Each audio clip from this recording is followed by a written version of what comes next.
Hi, my name is Ed Wehan, and I'll be your host for this episode of Our Ventura. I'm really excited today to have a very special guest. I have with me from the KVTA Morning Show, online personality, Jedediah Stickboy Johnson. Stick, thanks for being with us here today. Hey, thanks for having me, Ed. It's good to be an on-air personality, and now we're on TV. You go from having a mic in front of you to having a camera in front of you. Oh, very comfortable. Thank you for putting me in my familiar settings. Let's start at the beginning. And this is what I think our viewers might be interested in. Where does the name Stickboy come from? Where does Stickboy come from? Okay, that's true. I get asked that quite a lot. Stickboy.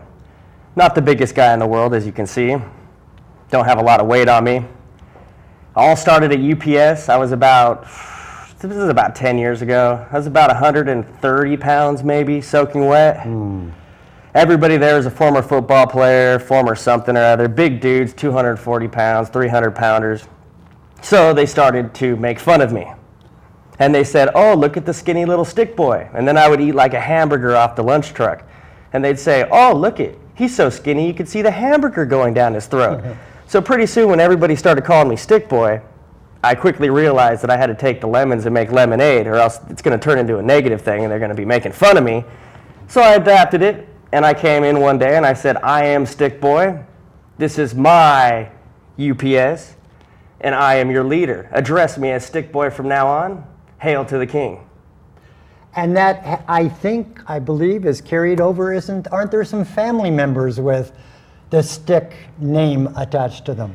Yeah, it's strange. Okay, so then I get into the radio business, and so of course I have the name Stickboy in radio.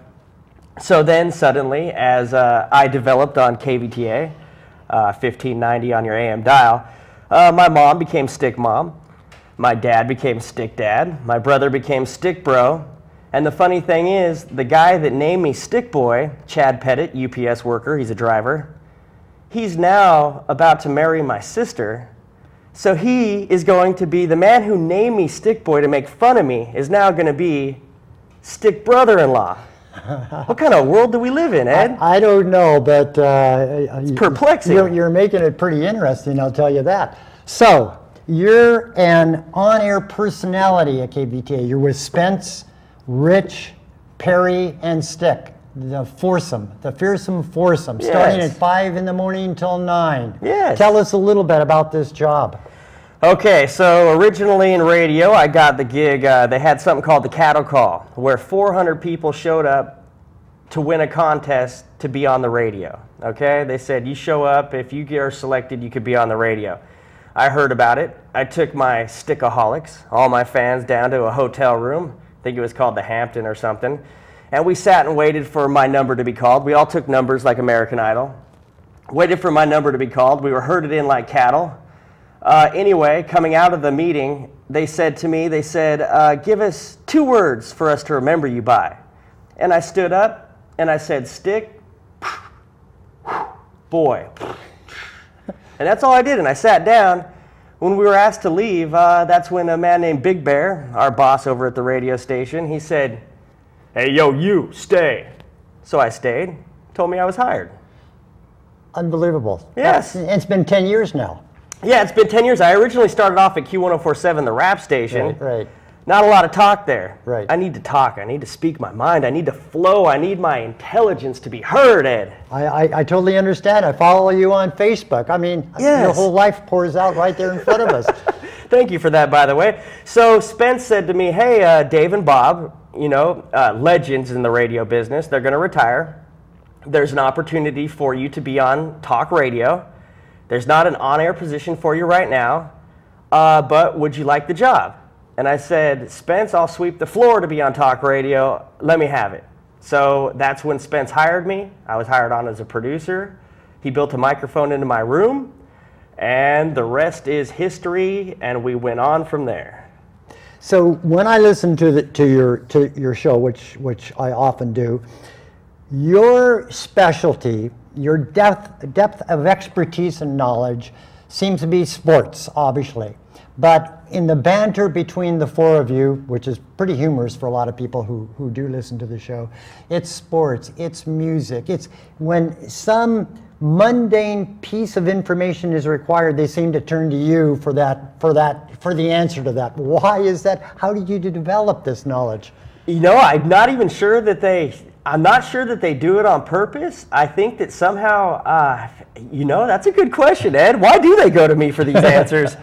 I definitely do research a lot of things in my life from a Teamster background and union membership and things of that nature, being an activist, taking part in the community. I've always had a lot of unanswered questions. I've always been seeking for the truth, rather being a Teamster, if I find out that what I'm involved in is negative or not, I want to know the truth about it, and I want to know where I want to know where everything is coming from the top down. So I've done a lot of research, so I feel that led me to have a knowledge about a lot of different subjects. So I think that I just fall into the answer man by accident, just by having knowledge about a lot of different things. So inadvertently you fell into the Denver Broncos. Okay, Denver Broncos, maybe not. My older brother actually beat on me. His name's Ty. Still not too happy about it. He used to hold me down and spit in my face. So what I did in 1980... I used to be Ty. You were that guy? I did, my younger brother would tell you that. So anyway. You better hope the producer's going to hold me back, Ed, because I'm seeing my brother's face in your face right now. But in 1986, what I did was, because he was a mean older brother, I picked every single team against his. And that's how I got such weird teams. He was a Laker fan. I took the Bulls. He was a Raider fan. I took the Broncos. He was a Dodger fan. I took the Giants. And I'm not a team switcher. I'm faithful to everything I do. I stick to it. So at no point would I ever switch teams, but that's really how it all started. A mean older brother. Interesting. One of the things you're pretty well known for, I think, is you're a pro wrestler. Who would have thought that Stickboy at 130 pounds would be a pro wrestler? And you do a lot of charity events. How did that evolve? Again, strange things. The whole entertainment side of me all came from pro wrestling. It's all from pro wrestling. It all started off with my dad took me to events in San Bernardino, little WWF shows. He would take me to see the guys I see on TV. He got me really excited about wrestling. From that point on, I loved the way they talked on the microphone. I love speeches. I mean, I watch presidential speeches for fun.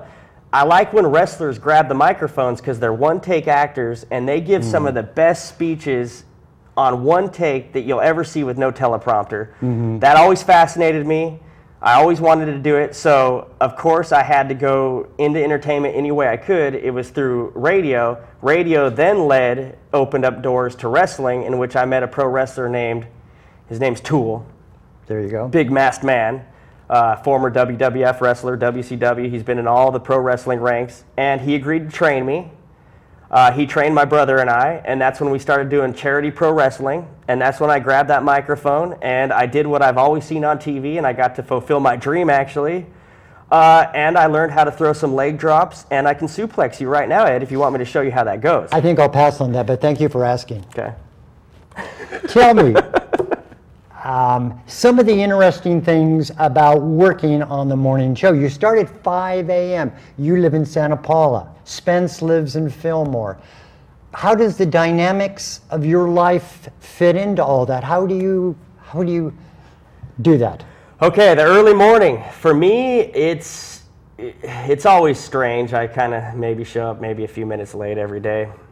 Sorry, Spence. But I got my training early in the morning from UPS. I worked preload in UPS really early morning and for a long time. And then I went to another job. I'm back at UPS now.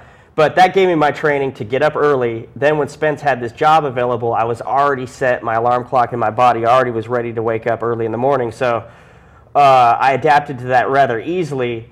As far as everybody on the show, it seems like every person's an early riser. Spence is already awake, you know, wide awake when I get there. I'm by far the most half asleep guy, and I think that I'm the most adapted, or I should be, but I'm probably, my hair's a mess. I'm the most asleep. Perry's wide awake. Rich Galano's, he never sleeps. He's doing news 24/7.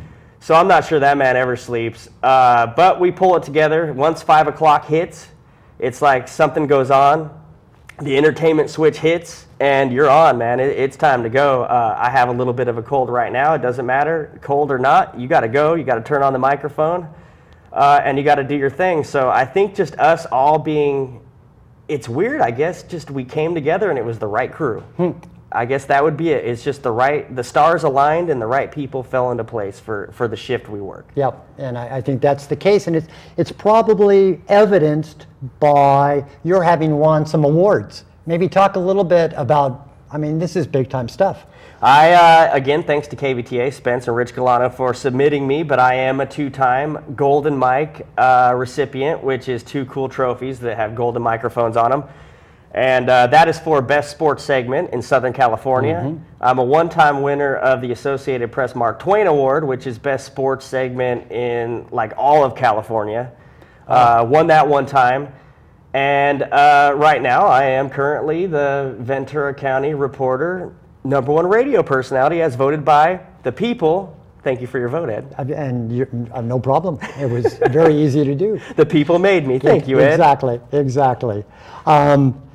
Now, for quite some time, you've been from the Ventura area, right? I think you moved here from Wrightwood, as I remember. Yes. And so, did you go to schools? What was your involvement been here in the Ventura area? Our story is kind of strange. We had a good life in Wrightwood. We lived a nice life. My dad, a paint salesman.